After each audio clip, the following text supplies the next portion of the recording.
ಕಡೆಯಿಂದ ಇದು ಡಾಕ್ಯುಮೆಂಟ್ ವೆರಿಫಿಕೇಷನಿಗೆ ಬಂದಾಗ ನಾನು ಅಂದ್ಕೊಂಡೆ ತುಂಬ ಚೆನ್ನಾಗಿ ಇನ್ಸ್ಟಿಟ್ಯೂಟ್ ಇದೆ, ಇಷ್ಟೆಲ್ಲ ದೊಡ್ಡದಿದೆ, ಎಲ್ಲ ಚಲೋ ಕ್ವಾಲಿಟಿ ಇದು ಸಿಕ್ಕಿದೆ ಅಂತ ಹೇಳಿಬಿಟ್ಟು.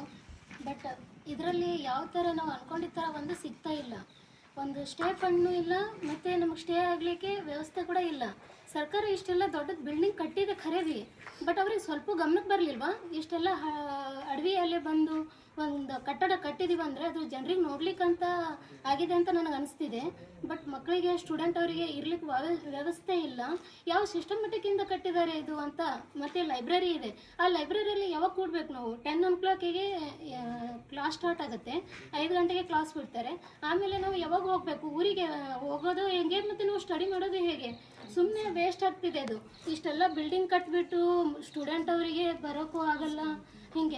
ಹಿಂಗೆಲ್ಲ ಮಾಡೋದು ಪರವಾಗಿ ಸುಮ್ಮನೆ ಓಪನ್ ಮಾಡದೇ ಇದ್ರೂ ಚಲೋ ಇರ್ತಿತ್ತು ಅನಿಸುತ್ತೆ. ಅದೇ ಈ ಬಿಲ್ಡಿಂಗ್ ಕಟ್ಟೋ ದುಡ್ಡಲ್ಲೇ ಸ್ಟೂಡೆಂಟ್ ಯಾರು ಸೆಲೆಕ್ಟ್ ಆಗಿದ್ದಾರೆ ಅವರಿಗಾರು ಒಂದಿಷ್ಟು ಅಮೌಂಟ್ ಕೊಟ್ಟಿದ್ರು, ಅವರಾದರೂ ಬಿಜಾಪುರ, ಧಾರವಾಡ, ಬೆಂಗಳೂರು ಎಲ್ಲ ಓದ್ತಿದ್ರು. ನಿಜ ಹೇಳಬೇಕಂದ್ರೆ ಬೆಂಗಳೂರಲ್ಲಿನೂ ಇಲ್ಲ ಈ ಥರ ಸಿಸ್ಟಮ್. ಈ ಥರ ಕಟ್ಟಡ ಬೆಂಗಳೂರಲ್ಲಿ ನಾನು ಹೋಗಿ ನೋಡಿದ್ದೀನಿ. ಆ ಇನ್ಸ್ಟಿಟ್ಯೂಟ್ ಯಾವ ಪ್ರೈವೇಟ್ ಇನ್ಸ್ಟಿಟ್ಯೂಟು ಇಲ್ಲ. ಗೌರ್ಮೆಂಟ್ ಕಟ್ಟಿದೆ ಅಂತಂದರೆ ಅವ್ರ ಗಮನಕ್ಕೆ ಬರಬೇಕು. ಸ್ಟೂಡೆಂಟ್ಗಳು ಲೇಡೀಸ್ ಇರ್ತಾರೆ, ಎಲ್ಲಿ ಅಡ್ಡಾಡಬೇಕು? ಇಲ್ಲಿ ಒಂಥರ ಜಂಗ್ಲ ಇದ್ದಂಗೆ ಇದೆ ಇದು. ಈ ಅಡವಿಯಲ್ಲಿ ಹೇಗೆ ಹೋಗಬೇಕು? ಬರ್ಲಿಕ್ಕೆ ಹಾದಿ ಕರೆಕ್ಟ್ ಇಲ್ಲ, ವ್ಯವಸ್ಥೆ ಇಲ್ಲ, ಹೆಂಗೆ ಮಾಡಬೇಕಂತ